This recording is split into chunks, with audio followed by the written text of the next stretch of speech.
Hello, if you clicked on this video, then welcome to the Skulk. Today I have a story for you, the full story and full read-through of a tale penned by me. So without any more introduction, if you enjoy stories with a little bit of horror in them, then by all means, sit back, relax, and enjoy. Also, don't forget to like and subscribe. We need to spread our message as far as the internet will reach.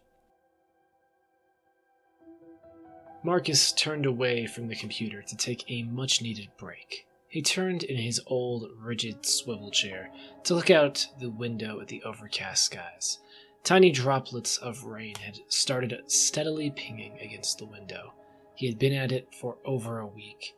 8 long days filled with endless account balancing and pure monotony. Marcus felt a small moment of calm as he looked over the city from inside the cold office building.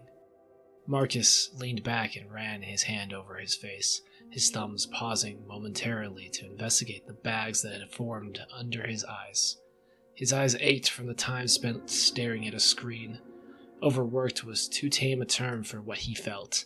He felt utterly wrung out. His eyes wandered towards the window and appreciated the gloomy skies. They suited his mood. It felt nice to know that the world felt like he did.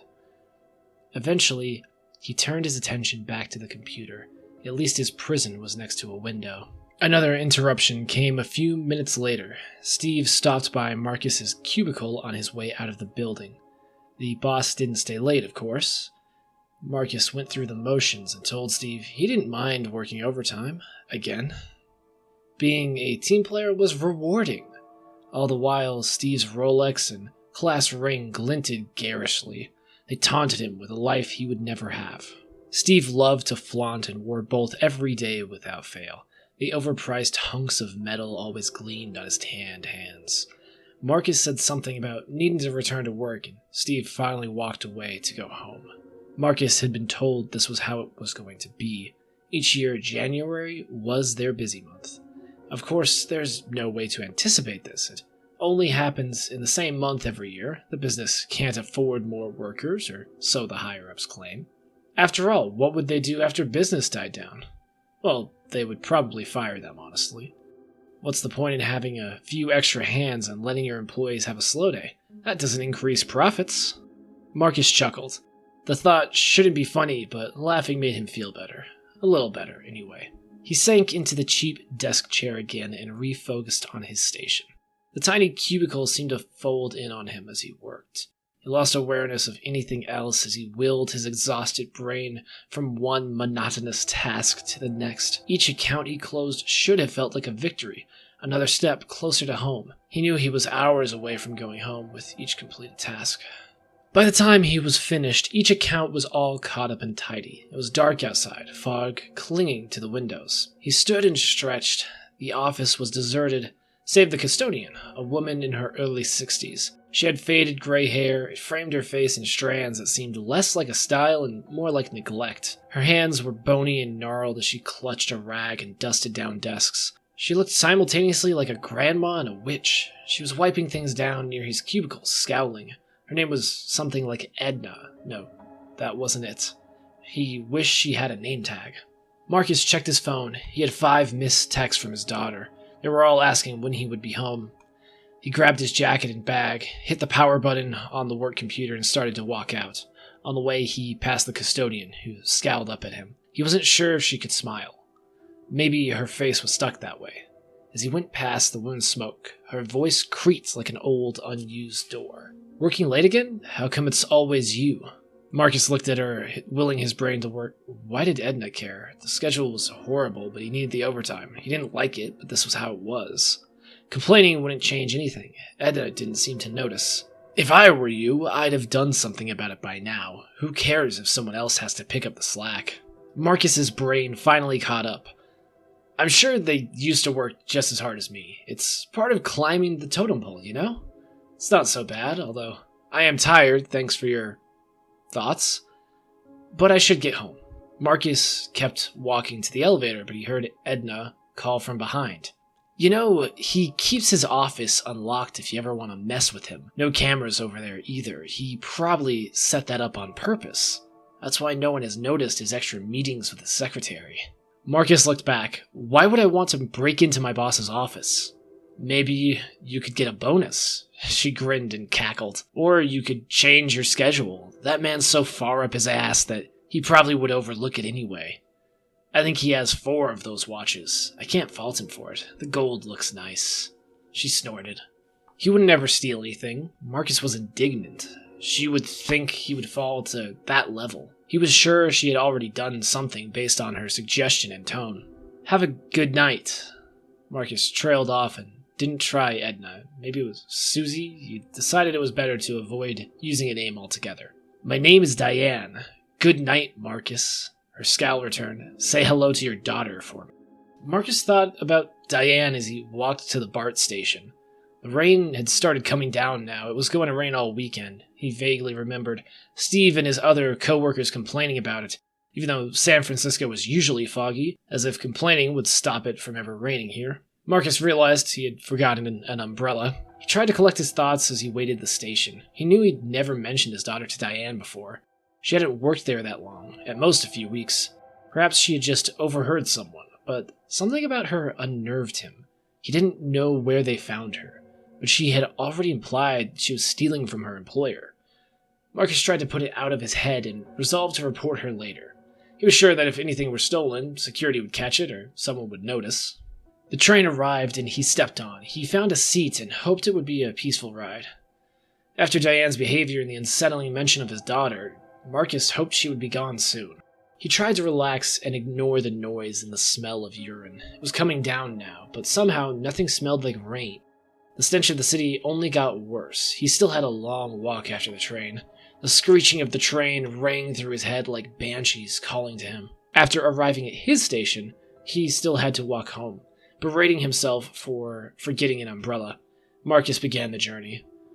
His clothes were soaked through and dripping by the time he arrived home. It was late enough that no one was in the street as he climbed the stairs to their apartment.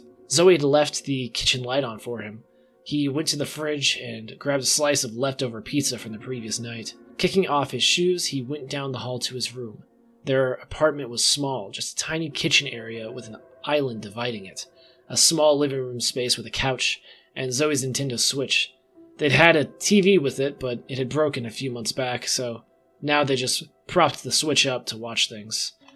A short hallway led to a bathroom he and Zoe were forced to share, and 2 bedrooms. He even had a little balcony past a sliding door. Just enough space to stand on and get some fresh air. The apartment was not much, but it was a palace for San Francisco apartment sizes, and a steal for San Francisco apartment prices. Zoe's door was closed, and her light was off. He could tell by the blue light shining under the door that she was still awake. Zoe liked to stay up late, as most new adults do. She would be up for hours, most likely. He decided to leave her alone. Marcus devoured the pizza, shoving it into his mouth. He chewed the last of it and threw his wet clothes into the hamper in the corner. He tossed himself onto his bed. He was out before he could throw the blankets over himself. Marcus heard a loud creak, and he bolted upright in his bed. Usually he would assume it was Zoe, but something about it didn't sound right. He stood up and opened the door. Zoe's door was wide open, but it was black inside. He didn't hear her breathing or movement. He walked around the small apartment, listening. He didn't hear anything. Zoe, are you okay? He waited, and there was no answer.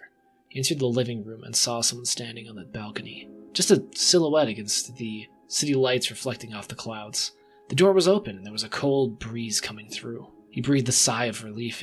Zoe was just getting some fresh air, that was all. Maybe she was just as stressed as he was. She'd been working just as hard on her college applications.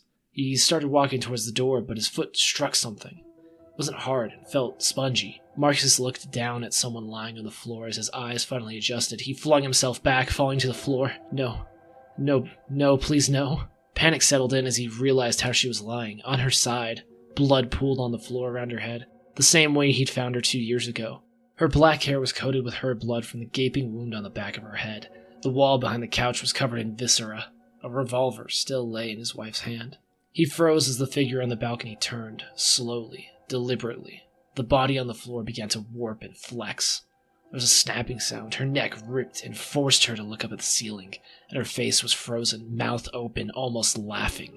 Her arms and legs twisted like an insect. He looked from the body on the floor to the figure on the balcony. She rose on her twisted arms, twitching and raising her limbs, contorting and dragging herself towards him. He pushed back away from her, trying to stand and escape. She grabbed him by the ankle and dragged him back down. He tripped, and her broken limbs scratched at him, tearing at him, pulling him closer. She wrapped him in her arms and legs. She was holding him in a cold perversion of a hug. He heard a familiar laugh as she embraced him, crushing him. He felt himself breaking. He couldn't breathe. He couldn't... Marcus woke up shaking and panting. He stopped and looked around. It was early morning. Everything seemed okay. It was just a nightmare. Just a nightmare. The stress was probably getting to him. He laid back down briefly, forcing himself to slow his breathing and calm down. He didn't usually have nightmares, and never this vivid. Marcus hadn't thought about Charlotte in months. The burnout must be getting to him. Thankfully, he had the day off today after closing those accounts last night. He could finally get some rest. Marcus laid his head back down for a bit, trying to go back to sleep.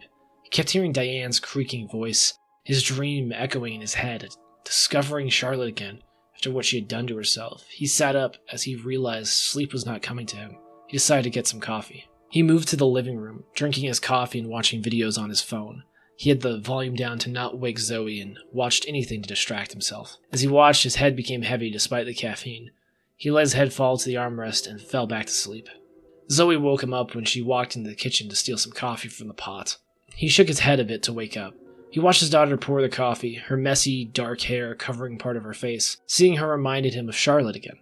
His daughter took after her, dark hair, fair skin, sarcastic sense of humor. Marcus shook his head, trying to chase away the thoughts of his late wife. "Morning, Zoe." "Morning, Dad." She put the pot back in the machine and leaned against the sink. "You're actually home. Busy season over then?"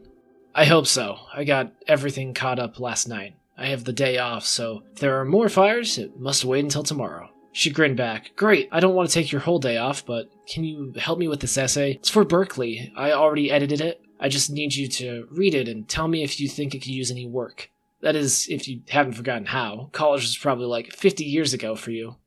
She let out a little amused breath. "You know I can still read, regardless of how old I am." Marcus stood and pretended to arch his back like an old man. He was middle-aged, not decrepit. "Your damn Zoomers with your flannel and Fortnite." He waved his hand as if he had a cane. "Bunch of communists." Although he was very proud of his old man voice, Marcus thought he had aged gracefully. He stayed active, after all. "I'd be happy to go over it for you, sweetheart. Now, hug your old man." He leaned in to hug Zoe. Marcus hated how busy he was. Zoe would be gone soon. He'd wanted to be there for her last year of high school. Still, he had missed so much just keeping the bills paid. Marcus wasn't scared for her to leave and become her own person, but he finally understood how hard it was. Letting her move away was bittersweet. Even if she didn't end up going too far, he was still forced to spend his days in an office, away from her. Part of him hoped she would stay close if she went to Berkeley. "Love you, Zoe. Sorry I've been working so much." "I'm pretty used to it. I love you too." He pulled away. "Now let's see that paper. If I finish it now, we can do something fun later." Zoe nodded and left to get the printed paper and a pen. Marcus leaned over to wash his mug and put it in the dishwasher. Marcus sat back on the couch and pulled a small side table before him. There wasn't enough space between the sofa and the TV for a good coffee table, so they made do. Zoe returned with the essay and sat next to him. She grabbed the Switch and played an action game about some black and white bugs while he read. An hour later, he had read the entire application essay and done substantial writing in the margins. He set down the paper and sighed. Zoe paused her game and it looked at him expectantly. "It's good, Zoe. I think you might be going to Berkeley." She opened her mouth, but he cut her off. "No, I'm not just saying that because I am your father. It's really well put together. I put my thoughts all over it so you can revise it, but I'm excited. I think the mission board will agree with me." Zoe wriggled and threw her arms in the air. She clearly had been stressing over the essay. She really wanted to get into a good school. College seemed less critical these days. But Zoe wished to enter STEM and discuss getting a PhD or doctorate. Learning was essential to her, and Marcus would make it happen if she wanted to go. She practically tore the paper out of his hands and ran to her room. Marcus called after her. "If you want a break, we can go to a movie or shopping later. I know I need to get out of the house if you don't mind hanging out with your lame dad." He laughed at her enthusiasm. Zoe stuck her head out of the door and said, "Of course, I'll take my lame dad to the movies. Is anything good playing?" "Maybe. They haven't had any big films lately. Feels like everything gets pumped onto streaming these days." Marcus pulled out his phone to see if anything was playing. Did feel pointless to go to theaters. They both enjoyed the experience though, so they would go whenever they could find something worth seeing. When Marcus pulled out his phone, he noticed a missed call and a voicemail. His heart sank. Call was from Steve. Marcus thought he'd finished everything. He knew he had. Steve should have no reason to call him, and the only reason Steve would is if he needed Marcus to come in. He pressed play on the voicemail and held the phone to his ear. Felt like a grenade held next to his head. "Hey, yeah, Marcus, I got a call from Cameron earlier. Yeah, they left early yesterday, so their financial statements still need to be taken care of. Something came up here, and you're the only guy I trust with this." Marcus could hear laughing in the background. He also thought he heard the clinking of glasses. "So, can you go in and correct those real quick? Just forward them over to me when it's done. Thanks a ton, buddy. Bye." Marcus set his phone down. Thinking of going in and even touching work today was like drinking vinegar. He thought about ignoring it. Zoe walked to the bathroom to shower before their movie, humming. He thought about Berkeley. Marcus hadn't told Zoe, but he'd been saving for this. For years, every horrible weekend was spent in that cubicle. He'd bitten his tongue and gone through it, to ensure she had an excellent place to live and could have good things, even if it wasn't a lot. He had saved and penny-pinched. She could go to her dream school. Marcus had saved a lot, but it wasn't enough. He had to go back in. Marcus stood. He walked down the hall, each inch feeling like lifting a weight. He walked over to the bathroom door and knocked. "Hey, Zoe, I just got a call, and I gotta go back to work for a bit. Should only be a couple of hours. Check out the movies and let me know what one you want to see. You can revise your paper while I'm gone, and we will go once I am back instead." She took a moment to reply. She was clearly disappointed. Zoe's tone tore at his heart. "Okay. Don't work yourself too hard, Dad. I'll be fine, sweetheart. Sorry I have to go back. I'll talk to you later today, okay?" Marcus trudged to his room. He was cursing Steve the whole way. He threw on a button-up, some slacks, socks, and shoes. He decided not to wait for Zoe to get out of the shower. He wouldn't be at the office long if everything went well. He walked out the door, dreading another trip on the train. Marcus was determined to be done quickly. He arrived at his cubicle and set to work while still damp from the persisting rain. He pulled Cameron's work from the file share and fixed any errors he found. After a couple of hours, it was done. He fixed all the financial statements and double-checked them. He sent a journal of what had changed to Cameron and Steve and sat back to breathe. He hadn't lost too much time. He could still have a day with his daughter. He stood up and got ready to leave. As he walked out, he noticed an open door. Steve's office was wide open. It wasn't last night. He was sure Steve hadn't returned. The man treated his weekends like religious holidays. He decided to look in, remembering what Diane had said the previous night. At first, the office looked the same as he'd always seen it, but one of the doors on his desk was ajar. Thinking of Diane snooping, he decided to open it. Inside were typical office supplies and some hard copies of files. Nothing that she could do real damage with. They really should be locked away, in any case. He closed the door and started to walk out. He stopped when he saw it. On the desk was Steve's watch. The exact Rolex he had been wearing when he had left. He picked it up, shocked that such a valuable accessory was lying in the office. Maybe Diane was right. Maybe Steve did have more than one. However, it seemed odd that he would have another of the same model. He thought about Berkeley as he held it, about what Diane had said. Steve was neglectful, barely paying attention to his job and employees. Why would he value the watch if he didn't value his position? He just left it here after all. Marcus stopped and looked around the room and out the door. There weren't any cameras watching his office. Marcus started to set the watch down, but then he saw something else on the desk, paper he hadn't noticed. Another essential document that should be locked away. It was a list of employees to be laid off in the coming quarter. Marcus's name was second from the top.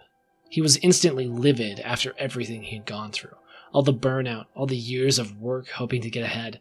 Everything he had done was to give Zoe the life she deserved. They were going to throw him to the curb. Marcus looked down at the watch again, looked around one last time, and shoved it in his pocket. Steve wouldn't notice anyway. He left the paper where it was, closing the office door behind him. He saw Diane watching him from a few cubicles away. Towel and cleaner in hand, he gave her a wave. Steve needs to learn to keep his door closed. Diane's face twisted into an eerie grin. She seemed to smile just a little too wide. How had he not noticed that before? He sure does. You're heading home, Marcus? Yeah, hope you can get out of here soon. Have a good day." Diane called from behind him. "Have a good day, Marcus, and be careful when you put it on." Marcus stopped momentarily, but ignored the ominous remark and left. Later that night, he and Zoe returned from their movie. It was some family film about a talking cat. Zoe had picked the film, and Marcus hadn't paid much attention. Zoe was teasing him about his old brain when she asked him about it. He had been focusing on the watch the entire movie, the cursed thing in his dresser, and Diane's words about trying it on. Back home, he sat on his bed, looking at the watch and trying to decide if it was worth it. Selling it would get him tens of thousands. All of that could go to Zoe, and no one would know. He was close to funding her school, but this would make the difference. There shouldn't be anything to link the theft to him, and he was reasonably sure Steve wouldn't notice. He could get a new job and leave that awful place behind. Everything would be fine. He could relax and revise his resume. A part of Marcus considered returning the watch, saying he just took it to keep it safe for Steve. Steve would vouch for him and let him keep his job. But after years at that company, he knew that wouldn't happen. After all the hours and overtime he put in, after all the excellent work, they were throwing him away. He decided against returning it. This was better. He recalled Diane's words, "Be careful when trying it on." How had she known it was in his office? Did she put it there for him? If she said anything, he could claim he was holding it until he could return it to Steve, before finding someone discreet to buy it and dealing with the creepy old woman. Her last words still rang in his ears. Marcus knew he had to try it on. He unhooked the gaudy gold band and placed the Rolex on his wrist. He waited for a moment to see if anything would change. Nothing happened. He reached around and fastened the band on his wrist. He waited again, and again. Nothing happened. Marcus looked at the watch. He had been holding it away from himself, hanging on his arm like a hissing gold serpent. He started to feel like a fool, expecting something unexpected to happen. This was crazy. There's no way Diane could know what he had done. He paced around his room, fixated on the watch. He still hated the way it looked. It was too showy. But on his wrist, he enjoyed it. Marcus thought of Zoe's face when she found out he was paying for her entire education and beamed. He left the watch on for a bit. Wearing it wouldn't harm anything, and having something luxurious felt nice for once. He reached over to his bedside table to grab a book he had been reading. As soon as his hand touched the book, he felt something move from him into the book. The watch glowed, and that light traveled from his hand into the book. As the light entered the book, the air seemed to warp around it. The warping rapidly spread like ripples of water. The whole process only took a second.